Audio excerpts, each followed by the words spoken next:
திராவிட முன்னேற்றக் கழகத்தின் முன்னணி தலைவர்களுள் ஒருவர், மொழி போராட்டத்தில் பங்கேற்ற முன்னணி தலைவர், மேனாள் நாடாளுமன்ற உறுப்பினர் திரு எல்ஜி என்கிற எல் கணேசன் அவர்கள் தனது 92வது வயதில்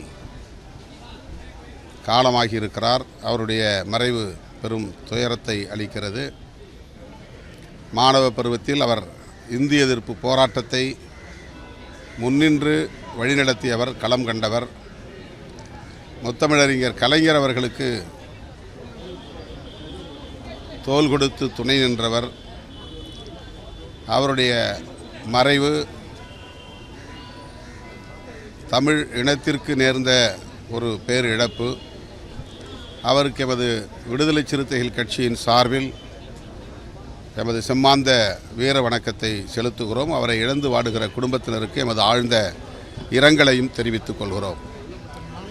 நாளை விடுதலை சிறுத்தைகள் கட்சியின் சார்பில் சென்னை சைதாப்பேட்டையில் பனகல் மாளிகை அருகே மாலை 3 மணி அளவில் கிறித்தவர்கள் மீதான சங் பரிவார்களின் வன்முறை தாக்குதல்களை கண்டித்து ஆர்ப்பாட்டம் எனது தலைமையில் நடைபெறுகிறது.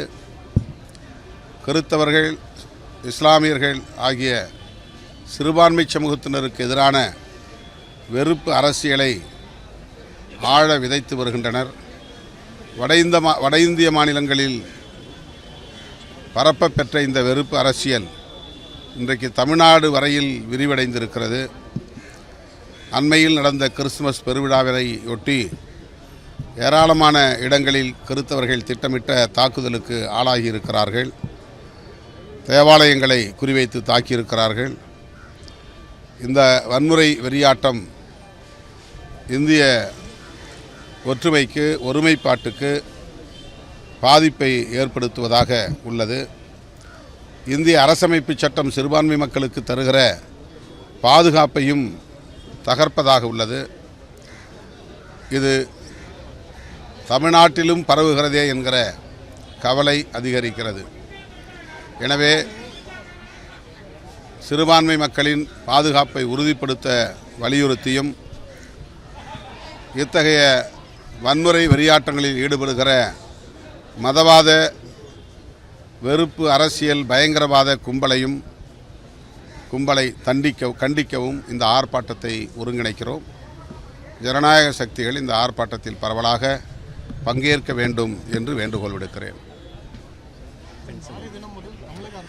பென்ஷன் திட்டம் குறித்து தமிழ்நாடு அரசு அறிவித்திருக்கிற இந்த அறிவிப்பு அரசு ஊழியர்கள் அனைத்து தரப்பினராலும் வரவேற்கப்படக்கூடியதாக உள்ளது.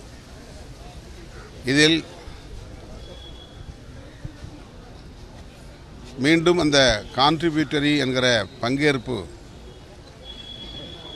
திட்டம் இடம்பெற்றிருக்கிறது என்றாலும் கூட அரசு ஊழியர்கள் பெருமளவில் பயன்பெறக்கூடிய வகையில் தமிழ்நாடு உறுதியளிக்கப்பட்ட ஓய்வூதிய திட்டம் என்கிற பெயரில் ஒரு புதிய திட்டத்தை மாண்புமிகு முதல்வர் அவர்கள் அறிவித்திருக்கிறார். ஜாக்டோ ஜியோ அமைப்பு இதனை வரவேற்கிற வகையில் முதலமைச்சரை சந்தித்து நன்றி தெரிவித்திருக்கிறார்கள். மாண்புமிகு முதல்வர் அவர்களின் இந்த நடவடிக்கையை விடுதலை சிறுத்தைகள் கட்சியின் சார்பிலும் வரவேற்று நன்றியையும் தெரிவித்துக் கொள்கிறோம். ஒரு தரப்பு இதுக்கு வரவேற்றாலும் பாஜக தரப்பில் இதை கடுமையாக எதிர்க்கிறாங்க. இது ஒரு ஏமாற்று வேலை, புதிய ஓய்வூதிய திட்டத்திற்கு இவங்க சாயம் பூசியிருக்காங்கன்னு சொல்லி பாஜக தரப்பு தொடர்ந்து இதை விமர்சனம் பண்ணுறாங்க. பாஜக தரப்பு வரவேற்கும் என்று எதிர்பார்க்க முடியாது.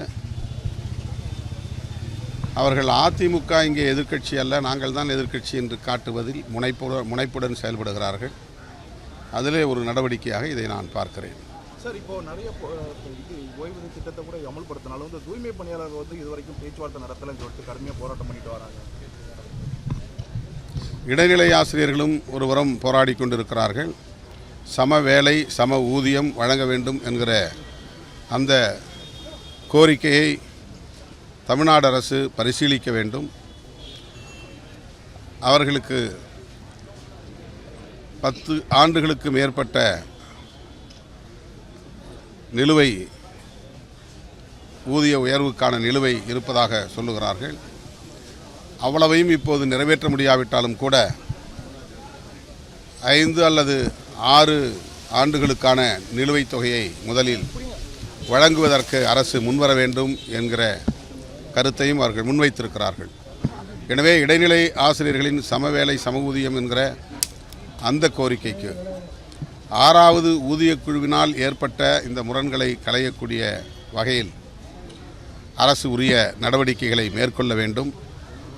அடுத்து அமையவிருக்கிற 8வது ஊதியக் குழு இவற்றை முழுமையாக ஆய்வு செய்யும் என்றாலும் கூட இந்த ஊதிய உயர்வுக்கான நிலுவைத் தொகையை உடனடியாக வழங்குவதற்கு தமிழ்நாடு அரசு முன்வர வேண்டும் என்று இடைநிலை ஆசிரியர்களின் சார்பில் நான் வேண்டுகோள் விடுக்கிறேன். அதேபோல் நீங்கள் கேட்ட தூய்மை பணியாளர்களின் போராட்டம், நாங்கள் தொடக்கத்திலிருந்து அந்த 2 வார்டுகளில் உள்ள தூய்மை பணியாளர்கள் தொடக்கத்தில் வைத்த ஒரே கோரிக்கை NULM திட்டத்திலேயே நாங்கள் தொடர்ந்து பணியாற்ற எங்களை அனுமதிக்க வேண்டும் என்பதுதான். பணி நிரந்தரம் என்பது கூட 2வது பட்சம்தான். தனியாரிடத்தில் எங்களை ஒப்படைக்காமல் புதிதாக நீங்கள் எடுக்கப் போகிற தூய்மை பணியாளர்களை உங்கள் விருப்பப்படி அவுட்சோர்சிங் முறையிலே எடுத்துக்கொண்டால் கூட எங்களை பல 10 ஆண்டுகளாக பணியாற்றி கொண்டிருக்கிற எங்களை அதே பழைய NULM திட்டத்தின் அடிப்படையிலேயே பணியாற்றுவதற்கு அனுமதிக்க வேண்டும். அதனை மாற்றக்கூடாது என்கிற அந்த கோரிக்கை ஜனநாயகபூர்வமான ஒரு கோரிக்கையாக அரசு ஏற்று பரிசீலனை செய்து அவர்களுக்கு தீர்வு சொல்ல வேண்டும், நீதி வழங்க வேண்டும் என்று விடுதலை சிறுத்தைகள் கட்சி மீண்டும் மீண்டும் வலியுறுத்துகிறது.